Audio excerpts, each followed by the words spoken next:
يا خير داع في الأنام تسامى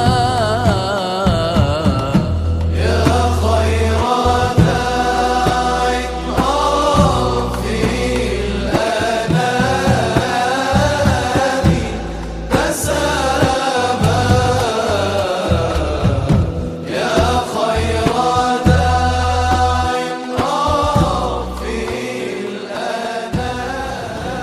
Orang-orang ateis yang tidak percaya akan adanya Tuhan, kalau kemudian kita menyebutkan dalil Al-Quran, dalil hadis, ateis ya, nggak percaya tentang Al-Quran dan hadis kan. Tapi harus apa? Diberikan pendekatan secara logika akal bahwa Allah ada, buktinya alam semesta ya. Suatu ketika ada orang ateis datang ke satu tempat, merasa bahwa dia sudah pinter, bahwa keyakinan dia tidak Tuhan itu adalah keyakinan yang benar. Kemudian dia apa? Menantang, datang ke tempat itu menantang, siapa di antara kalian yang mau berdebat dengan saya? Katanya begitu. Datang. Maka kemudian penduduk kampung itu mengatakan, ada di antara kami seorang alim, ustadz ya, ustadz kami insya Allah bisa berdebat dengan Anda. Kata orang ateis ini apa? Tentukan waktunya, tentukan tempatnya, tanggalnya ya, jamnya, saya akan datang. Maka kemudian sepakat mereka, ditentukan waktunya, jamnya, harinya, tanggalnya, tempatnya juga ditentukan. Ketika waktunya sudah tiba, maka orang ateis ini datang tepat waktu. Tapi si fulan, si ustadz itu ditunggu-tunggu nggak datang-datang ya, ditunggu-tunggu nggak datang-datang.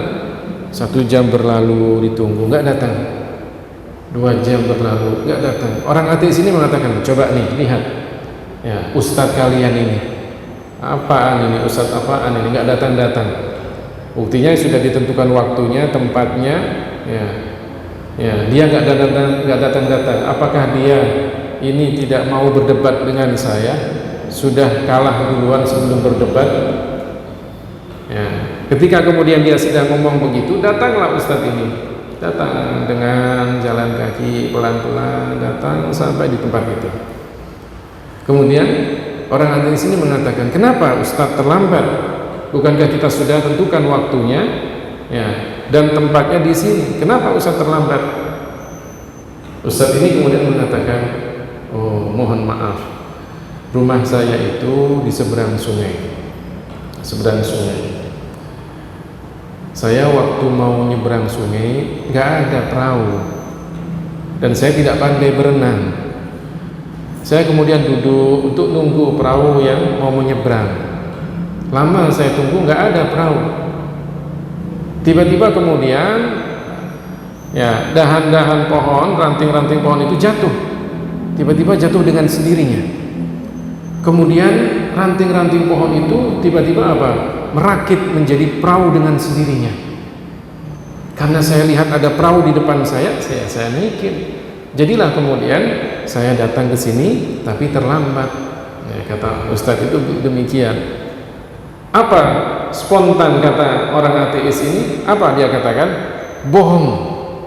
Mana ada kemudian ranting-ranting dan dahan-dahan pohon itu jatuh dengan sendirinya, tidak ada yang menebangnya. Mana ada kemudian perahu itu terjadi dengan sendirinya, tidak ada yang merakitnya, tidak ada yang membuatnya. Bohong ini ustadz bagaimana ini? Orang ateis itu mengatakan demikian. Apa yang ingin disampaikan oleh ustadz ini?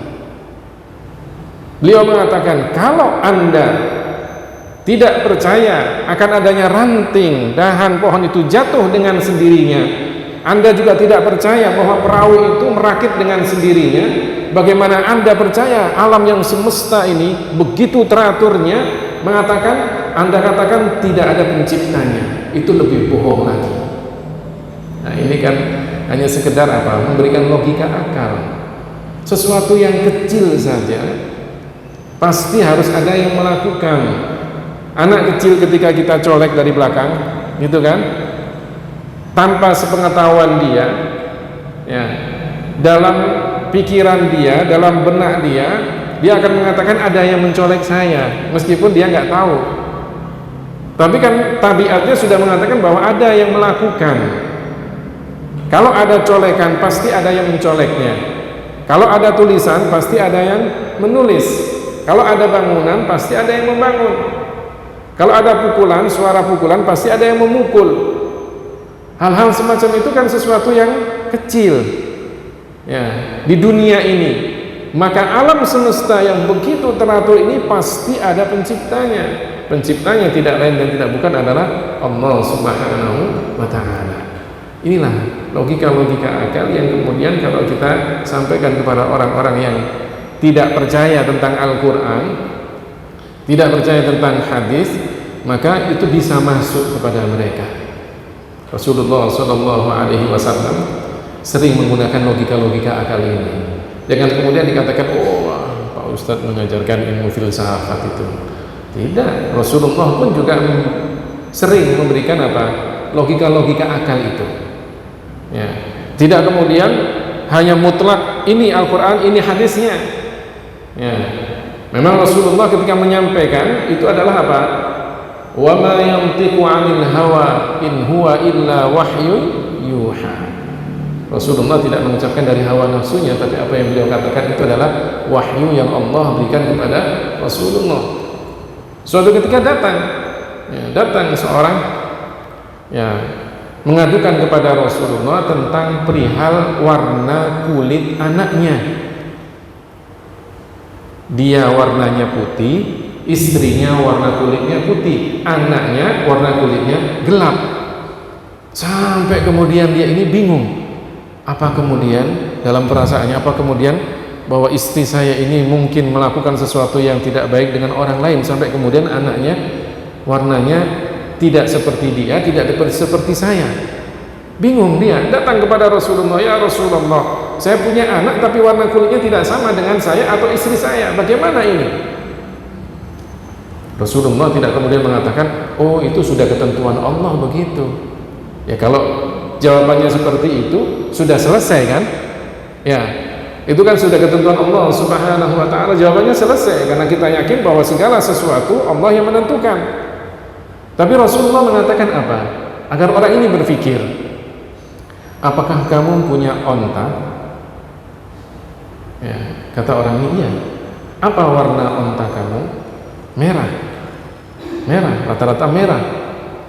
Adakah di antara onta kamu itu yang warnanya berbeda dengan onta-onta yang lainnya? Dia kemudian berpikir, oh, ada yang warnanya keabu-abuan.